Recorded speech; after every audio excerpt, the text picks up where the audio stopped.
The stage lights danced across Isabella Rossi's face, warm glow outlining the faint lines at the corners of her eyes. She smiled for the cameras, her fingers unconsciously brushing the base of the gold-plated trophy, still warm from the stage spotlights, and when her fingertips glided over the engraving César Award for Best Actress, she could feel the fine layer of dust settled in the engraved grooves. This was the third time she had lifted this trophy. The applause in the Grand Palais surged like a tide, yet it failed to drown out the faint flutter of anxiety in her chest. Thank you to the judges for once again affirming the value of a 37-year-old actress. Her voice trembled slightly through the microphone, the tail end laced with a tension she barely noticed herself. Kind laughter erupted from the audience, and someone called her name, but as her gaze swept over the seats, she couldn't shake the feeling of a cold stare burning in her back. In the backstage corridor, her agent Madeleine grabbed her wrist, her knuckles white as they dug into the velvet of Isabella's gown. Alex's lawyer just sent over documents. Isabella felt a stiff sheet of paper being stuffed into her velvet clutch, its edge pressed against the inside of her thigh like a shard of ice. Madeleine's perfume, mixed with the scent of cigarettes, hit her, and only then did she notice her agent's fingers were shaking. In the car on the way back, the leather seats sapped the warmth from her gown. By the cold glow of the reading light, Isabella unfolded the paper. The red seal of the Monaco Public Prosecutor's Office emanated a metallic chill, and the words suspected embezzlement of 2.8 million euros pricked her eyes like needles. No sooner had she registered the phrase proposed sentence, 24 months, than the champagne flute in her hand slipped. Amber liquid soaked her Valentino skirt, spreading dark stains across the expensive fabric. This can't be.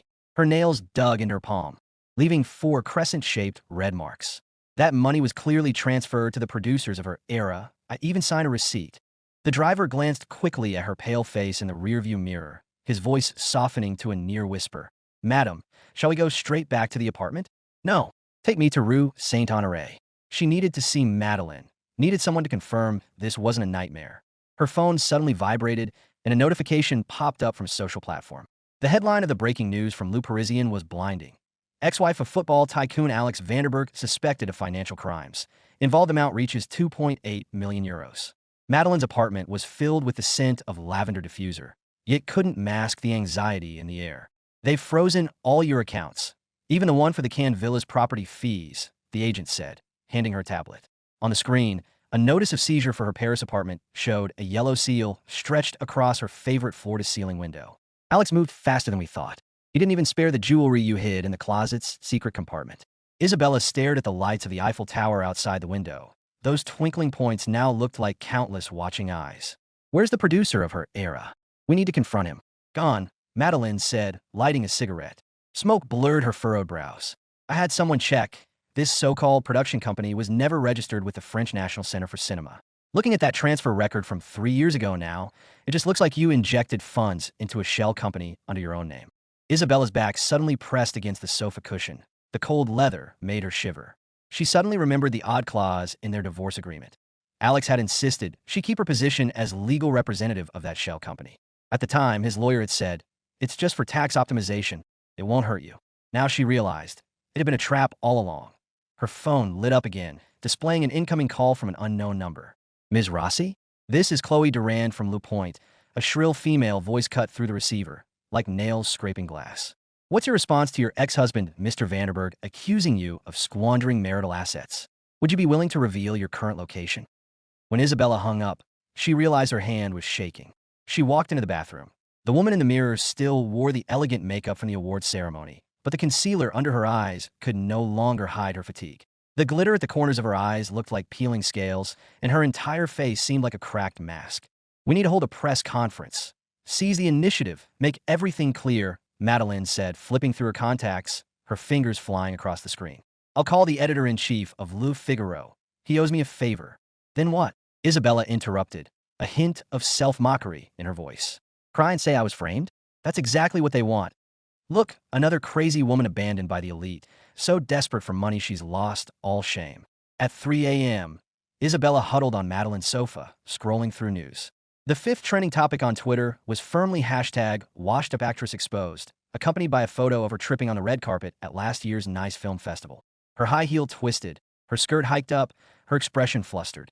Back then, Alex had smiled and helped her up, saying, "It's okay, be more careful next time." Suddenly, a new notification popped up. The official account of the Marseille Women's Shelter had posted a video. Its director, Sophia Lane, stood facing the camera, her short hair ruffled by the wind. When capital wants to crush a woman, it first turns her into a joke, then makes everyone believe that joke is true. Isabella's breath caught. She knew this woman with the crisp short hair. 5 years ago, on a rainy night after charity gala, she had secretly slipped a check to this single mother holding a baby in the parking lot. Back then, Sophia still had blue paint from the shelter's walls under her nails. "Thank you," she had said. "You have no idea what this means to us." The video continued. Sophia's voice, though choked with emotion, remained steady. "We remember who gave us a hand when we were in the snow. Now it's our turn to stand up. Ms. Isabella Rossi never embezzled a single euro. She's just a victim of capital schemes." The doorbell rang suddenly. Madeline shuffled to answer in her slippers, returning with a business card smudged with coffee stains at the edges. "There's a lawyer named Morel downstairs. He says he can help you reverse the case." Printed on the card was Lucas Morel, labor rights law firm. Plain font, no fancy decorations. Isabella remembered a report in Le Monde last week. This little-known young lawyer had taken down a lion textile tycoon that owed wages, relying solely on testimony from workers. "Let him up," she said, grabbing a cotton pad and scrubbing off her lipstick, like shitting a role she no longer needed to play. The red on the cotton pad smudged onto her fingertips, eerily like the fake blood she'd worn in films. Lucas Morel stood in the entrance, rain stains on the cuffs of his dark suit, mud on the hems of his trousers. He pushed up his black-rimmed glasses. His eyes behind the lenses were bright. When he pulled a folder from his briefcase, the frayed cuff of his shirt was exposed. Its button had come loose, temporarily fixed with a safety pin. "Ms. Rossi, last month, your ex-husband Alex's offshore company, registered in Monaco, purchased the Mermaid yacht at the Nice Marina under the name of Private Entertainment Assets." Isabella crumpled the tassels of the sofa cushion. Her fingertips could feel the threads in the fabric. She recognized that white yacht. For her birthday last year, Alex had smiled and said, "A gift for my mermaid." At the time, she'd thought it tacky. Now she realized it had been bought with her money all along. "Look at page 7, Lucas said, squatting down to meet her gaze. A faint brown burn scar on the back of his neck was visible from hot coffee thrown by a factory owner last year when he'd fought for textile workers' wages. He'd camped outside the police station for 3 days, clutching their pay stubs, waiting for the prosecutor's office to intervene. The 2.8 million euros you transferred to the Her Era producers 3 years ago actually went to this offshore company. The transfer memo was altered to read consulting fees. His finger tapped the number highlighted in highlighter on the bank statement. His fingertips were calloused. Madeline snatched the documents, flipping through them so quickly the edges scraped her finger. "Does this prove Alex forged the debt? Is it enough to reverse the case?" "Not yet," Lucas said, pulling a photo from his phone, a screenshot of a police record. "But the officer who seized your apartment this morning helped Alex Vanderberg's personal bodyguards handle an accidental assault case last month. Alex had already greased the wheels to make the seizure look legal." Isabella stood up abruptly, knocking over the lavender essential oil bottle on the coffee table. The clear glass bottle rolled to Lucas's feet. When he bent to pick it up, an old black recorder tucked into his waistband was exposed, its body patched with a small piece of tape. "You're recording our conversation?" Her voice sharpened suddenly, her fingertips whitening from tension. "Self-protection," Lucas said, raising his hands in an open gesture. "My last client, who helped workers testify against Alex's affiliated companies, was just accused of instigating perjury by his legal team last week. He's still waiting for his court date." Madeline let out a cold laugh, stubbing out her cigarette in the ashtray. "So you're using Isabella as a pawn? Using her case to get revenge on Alex?" "I'm here to warn you," Lucas said, turning to the window and pointing to the rooftop across the street. "There's a paparazzi with a telephoto lens up there. Every photo taken now will be paired with the headline 'Down-and-out actress meets unknown man late at night, suspected of hiding evidence tomorrow. Alex is just waiting for you to make a mistake.'" Isabella yanked the curtains shut. The heavy fabric made a sound like tearing. She remembered the day they divorced. Alex had sat in his luxury car, saying through the window, "Darling, without me, you're nothing. You won't even get a decent role." She hadn't believed him then. Now she knew. He planned to destroy her all along. Lucas handed her a tissue, plain white, the cheapest kind. "You need to do 3 things. First, go to the police station tomorrow morning to file a record of the fund flow and hand over all transfer records and receipts. Second, file a record." Isabella interrupted, disbelief in her voice. "Let every media outlet in Europe film me being fingerprinted? Let them call it surrendering out of guilt?" "Exactly." Lucas's eyes lit up like a detective who'd found a breakthrough. When reporters like Chloe Durand write about you cooperating with the investigation out of guilt, I'll anonymously send Alex's yacht purchase contract and the offshore company's bank statements to Le Monde. The bigger the contrast, the more the public will doubt the truth. Madeline cut in, her fingers typing furiously on her phone. What's the third thing? Stop keeping us in suspense. Lucas pulled a crumpled flyer from his wallet, its edges curled. Under the blue logo of the Marseille Women's Shelter were the words Survivor Art Project. Ms. Sophia said, if you're willing, could you take some time to go to the shelter and teach acting classes to the abused women there? Now you want me to be a charity volunteer? Isabella took the flyer, pinching its corner so hard she almost crumpled it. I'm about to go to jail myself. How can I have the energy to teach others to act? No, Lucas said softly, his tone serious. It's to let the world see that even as you're being torn down, you're still building something. That's more powerful than any statement. Her phone buzzed wildly. Isabella opened her girlfriend's group chat. Screenshots of Chloe's tweet were spreading like wildfire. Exclusive.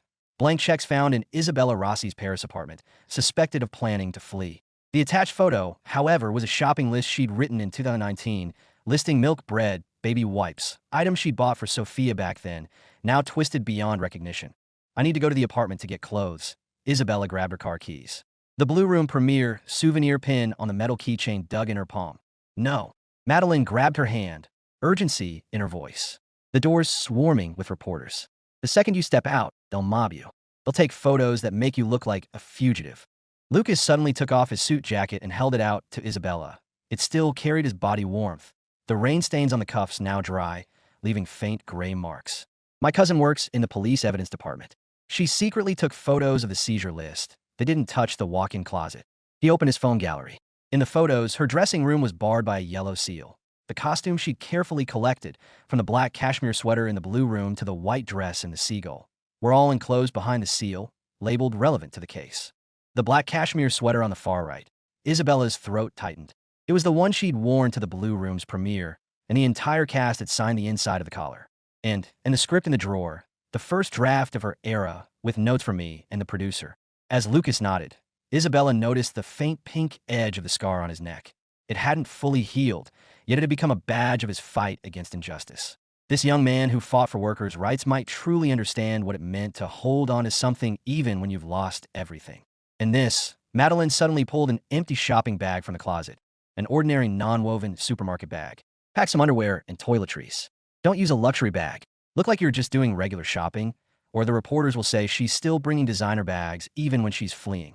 Before the door closed, Isabella heard Lucas say, I'll pick you up at 9 a.m. tomorrow, with your cashmere sweater and evidence of Alex's financial fraud. Don't worry, I've already talked to my cousin. She'll sneak the things out. The rain grew heavier, pattering against the window.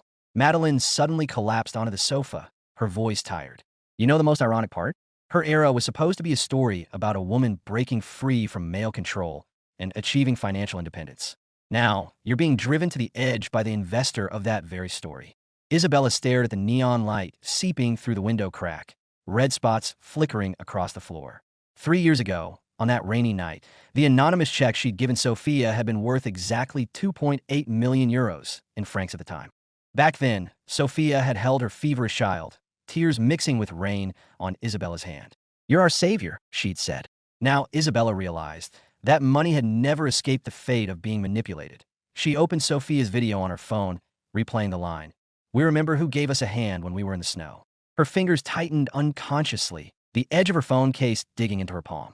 In the video, the women at the shelter held hand-painted signs that read, Isabella, we believe in you. A little girl held up one of her movie posters. On it, she wore the black cashmere sweater from the Blue Room, her smile bright.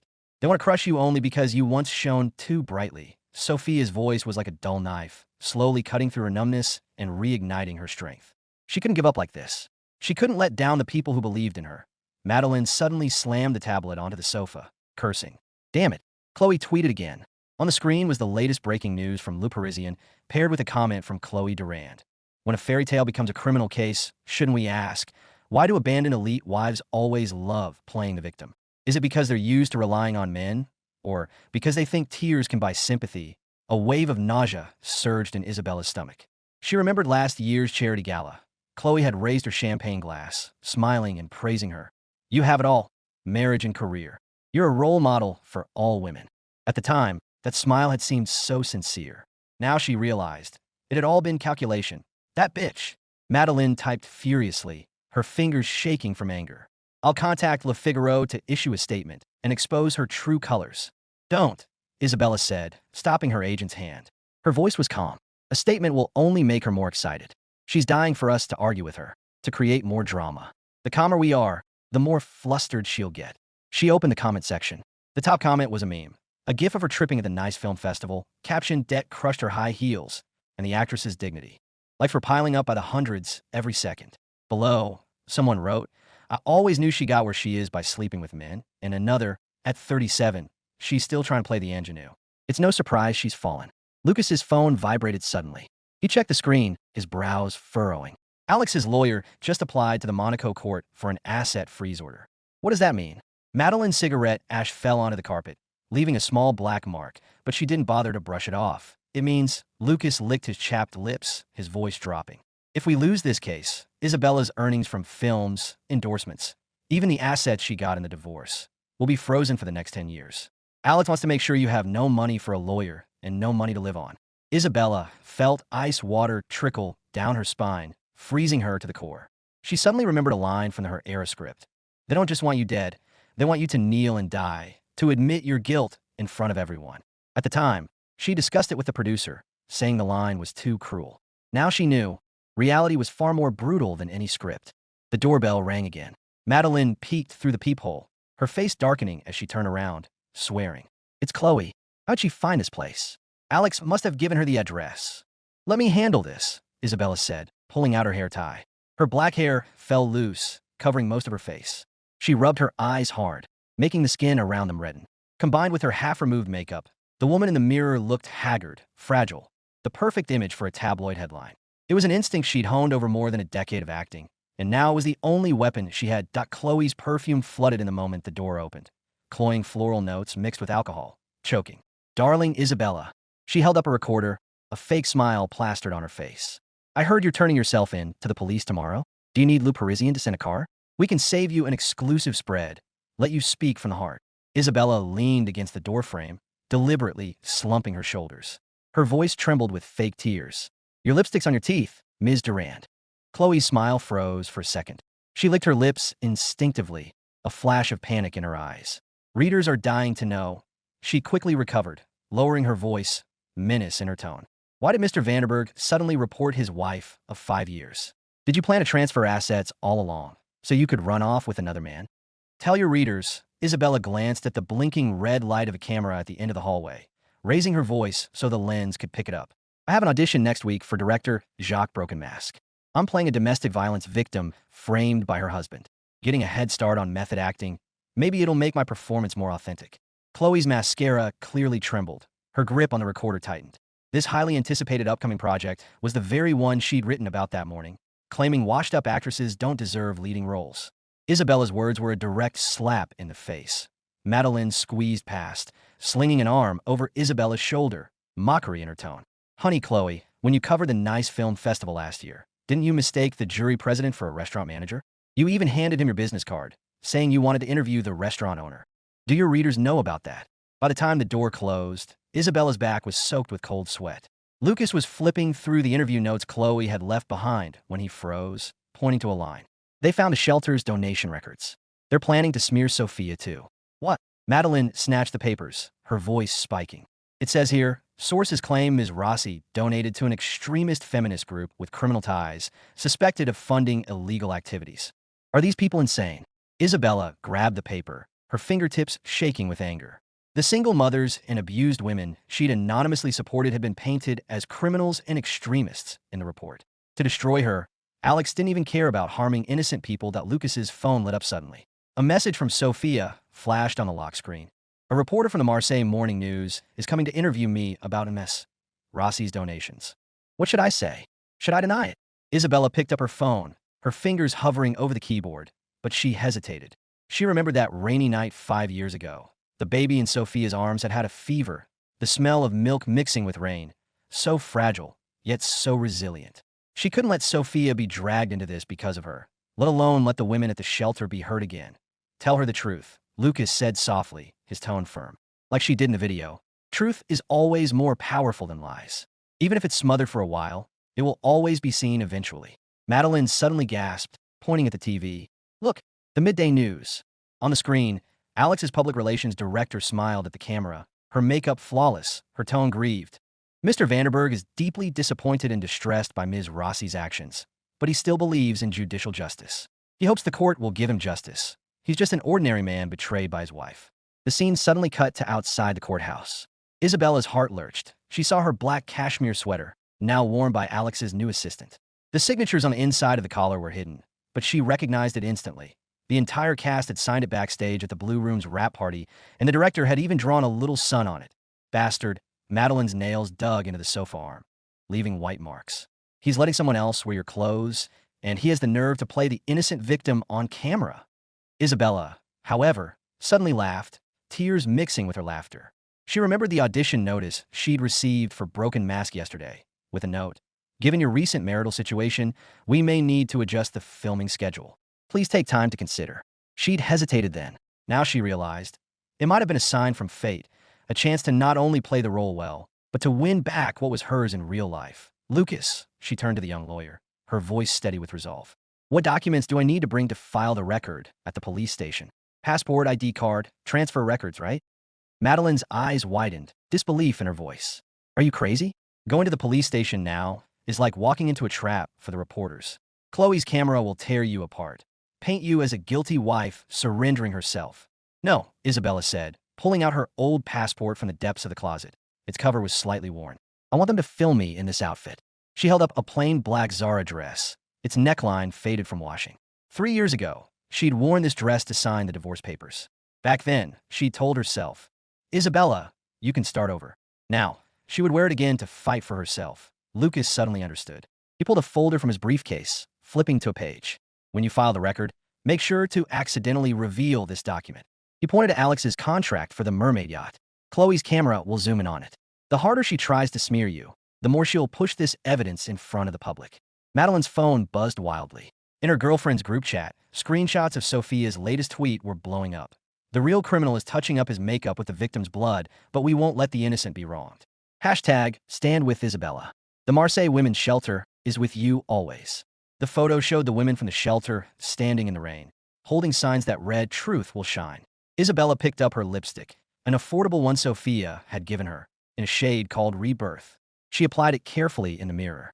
The red lipstick covered the paleness of her lips, giving her more courage. In the mirror, she saw Lucas checking the recorder, making sure it had enough battery. Madeline was secretly tucking anti-anxiety medication into her bag, her movements so practiced it broke Isabella's heart. Over the years, whenever Isabella had been stressed from filming, Madeline had always kept medication on hand, never letting her down. The sound of an engine came from outside. Chloe's interview car was still parked downstairs, its satellite dish on the roof glinting like a gun aimed at her. Isabella's fingers trembled slightly as she pulled the curtain shut, but she knew she couldn't back down. One step back, and it would be a precipice. Are you sure you want to go to the police station now? Madeline checked her documents for the third time, tucking her passport and ID into a waterproof bag. Chloe's camera will magnify every expression you make. Even a frown will be twisted into guilt. Isabella adjusted her collar in the entryway mirror. The neckline of the black dress was loose, so she fixed it temporarily with a safety pin. Remember that line from the Blue Room? She suddenly asked, her eyes bright. What they fear most isn't your tears, isn't your flight. It's your courage to look straight into the camera and tell the truth. Lucas was adjusting a tiny camera hidden in a pin. The lens was so small, it was invisible inside the cap. There's a blind spot in the registration room, next to the column on the right. Try to stand there. I'll pretend to discuss the case with you and accidentally leave the evidence about Alex on the table. Her phone vibrated suddenly. Sophia had sent a video. In it, the women from the Marseille shelter stood in the rain, holding hand-painted signs that read, "We believe in Isabella." Rain soaked their clothes, but it didn't douse their passion. In the corner of the frame, a little girl wore a t-shirt printed with one of Isabella's movie characters, holding a drawing of a woman wearing a crown, with the words "Go Isabella" written next to it. Let's go, Isabella said, tucking her phone into her bag. The cold metal of the door handle seeped in her fingertips, but it only made her more alert. As the elevator descended, Lucas suddenly said, the original production designer for her era was a Belgian man who always smoked a pipe, Jean Dupont. He now runs a small cafe in the Latin Quarter called Café du Soleil. Madeline's head snapped up, hope flickering in her eyes. Jean Dupont, the one who always said, Images must tell the truth. Didn't he have a falling out with Alex's company? His wife contacted me yesterday. Lucas pressed the button for the parking garage. The elevator doors slid open slowly. She said Jean DuPont has the meeting minutes and storyboard from her era and wants to hand them to you personally. He said he can't let a good story be buried under a conspiracy. The parking garage's lights were pale, reflecting off puddles on the ground, casting wavering shadows. Sure enough, Chloe's interview car was blocking the exit, the Le Parisien logo on its side still shiny. Isabella rolled down the window deliberately, letting the wind ruffle her hair. She heard the paparazzi's shutters clicking like a rainstorm, but she didn't shake anymore. These sounds would soon become the soundtrack to her courage. Don't look back. Just keep your eyes on the road, Lucas said quietly. Alex's financial documents were spread across his lap. Turn left onto Boulevard Saint-Michel. Jean DuPont's cafe is just ahead. We'll pick up the evidence first, then go to the police station. Madeline suddenly grabbed Isabella's wrist, curiosity in her voice. Why did you insist on Jean DuPont as the production designer for her era? There were so many big-name designers who wanted the job. Isabella stared at the cafe signs flashing by outside the window, their warm yellow lights like stars. Because of his wife, she said softly, her tone gentle. At the audition, his phone's lock screen was a photo of his wife accepting an architecture award. He said, "My wife worked 3 years for this award.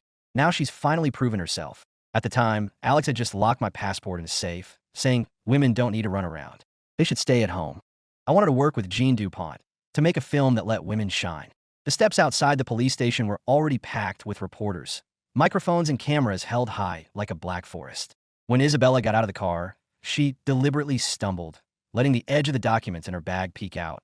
Alex's yacht purchase contract just happened to flip to the signature page, his signature clearly visible. Ms. Rossi, rumor has it you're starring in Broken Mask. Is this just a distraction from the scandal? Chloe's recorder was practically pressed to her chin, her voice shrill. Did you know you'd be reported all along, so you lined up an escape route in advance? Isabella stopped walking. When she turned around, she made sure all the cameras could capture the fake bruise on her left cheek. Lucas had helped her apply it that morning, using stage makeup to make it look real. Ms. Durand, she smiled, her voice calm. The stitching on the collar of your Chanel jacket is crooked and the buttons aren't authentic. Does your editor-in-chief know you're passing knockoffs off as real while conducting interviews? Chloe's face flushed bright red. She covered her collar instinctively, stepping back. The surrounding reporters snickered, and the sound of shutters clicking grew louder. The fluorescent lights in the registration room hummed, their pale glow making everyone's faces look green. Following Lucas's instructions, Isabella stood next to the column on the right. She deliberately knocked her pen onto the floor. When she bent to pick it up, she caught sight of Chloe's assistant furiously taking photos of the documents peeking out her bag. Her lens focused right on the amount on Alex's yacht contract, 2.8 million euros, exactly the same as the embezzled sum. The transfer of 2.8 million euros was on March 12, 2019. The officer flipped through the materials, frowning suddenly, confusion in his tone. But the company registration certificate provided by Mr. Vanderberg shows that this production company that received the transfer wasn't registered in Monaco until March 15th. That doesn't make sense. Lucas pretended to cough, hiding a smile. Under the table, Isabella pinched her thigh to stay calm. This was exactly the trap they'd counted on. In his hurry to forge documents, Alex had overlooked the date discrepancy. Now, the flaw was exposed. When they walked out of the police station, Madeline's phone was already blowing up. The top trending topic on Twitter had changed to hashtag Vanderberg forged documents, with a photo Chloe's assistant had helped take, a close-up of the yacht contract. Comments had shifted from bashing Isabella to questioning Alex. Why was the company unregistered when Isabella transferred the money? Euro 2.8 million is exactly enough to buy the yacht. Isn't that too much of a coincidence? Jean DuPont Cafe is just around the next corner. We'll go there now. Lucas checked the navigation. The route was clear on the screen. He said he can only give us 10 minutes. He's afraid Alex's people will find out. The sign for Café du Soleil was so faded it was barely legible. A small sun was carved into the wooden doorframe. When Isabella pushed the door open, she was hit by the strong smell of tobacco, Jean DuPont's favorite pipe tobacco. During her era pre-production meetings, he'd always smoked a pipe, saying, "Tobacco helps me clarify the images in my mind." Jean DuPont, bearded, with flour on his face, peeked out from the kitchen. "Good God, you actually came." His wife Marie walked out from the back room, silently lowering the blinds and flipping the closed sign, her movements quick, clearly prepared in advance. All the meeting minutes, storyboards, even the transfer receipts, they're all in here, Marie said, pulling a sealed box from the oven. Fine dust fell from a metal box as she set it down. When Alex's people searched the studio, I pretended this was a box of baking recipes. That's how I kept it from being taken. They thought we were just a regular production designer and his wife. They didn't take us seriously. Isabella's fingers brushed the yellowed meeting minutes. On the page dated March 1st, 2019, the signatures of the entire Her Era creative team were clear. Director, screenwriter, producer, production designer, and finally, her own name scrawled at the bottom. There was also a line, smudged by coffee. Advance payment of 2.8 million euros paid from Isabella Rossi's personal account for crew preparation. Payee, Jean Dupont, on behalf of Her Era production team. We didn't find out until later that the project was canceled. Jean Dupont tapped the table with his pipe, making a crisp sound. Alex said, "This story won't make money," and shut it down by force. He even threatened us to keep quiet. But the finance department has records. The money really went to the production team's temporary account. It's just that later the account was frozen. We never found out where the money went. Lucas flipped through the documents quickly, the camera's shutter quiet. Do you remember the name or contact information of the production team's liaison back then? Marie exchanged a hesitant glance with her husband. A woman named Durand, Marie finally said, her voice soft. She always wore an exaggerated peacock brooch. Her voice was shrill, just like that reporter you mentioned earlier, Chloe Durand. The coffee cup in Isabella's hand tilted suddenly. Brown liquid spilled onto the tablecloth, leaving a dark stain. Chloe Durand, the reporter now hounding her, had impersonated the Her Era production liaison 3 years ago, tricking her into transferring 2.8 million euros. From the very beginning, this had been a trap set just for her in the car on the way back. Madeline refreshed her phone frantically, her fingers flying across the screen. Chloe deleted her tweet. The exclusive she posted 3 hours ago. Isabella planning to flee, it's gone now. She must be guilty, afraid we'll present evidence. Lucas was comparing photos of the documents, laying the meeting minutes next to the bank statements. The timeline adds up perfectly. First, Alex had Chloe impersonate the production liaison to trick Isabella into transferring the money. Then he canceled the production team's temporary account and used the shell company under Isabella's name to forge a debt. Finally, he made Chloe his mouthpiece to smear Isabella. It's a perfect loop, calculated to the last detail. Isabella stared at the movie posters flashing by outside the window, one for the seagull, which she'd filmed 3 years ago. On it, she wore a white dress, her smile as bright as a child's. Back then, she thought she could keep acting like that forever, playing roles she loved, living the life she wanted. Now she knew reality was far more complicated than any film. "Take me to the Broken Mask audition," she suddenly said, her voice firm.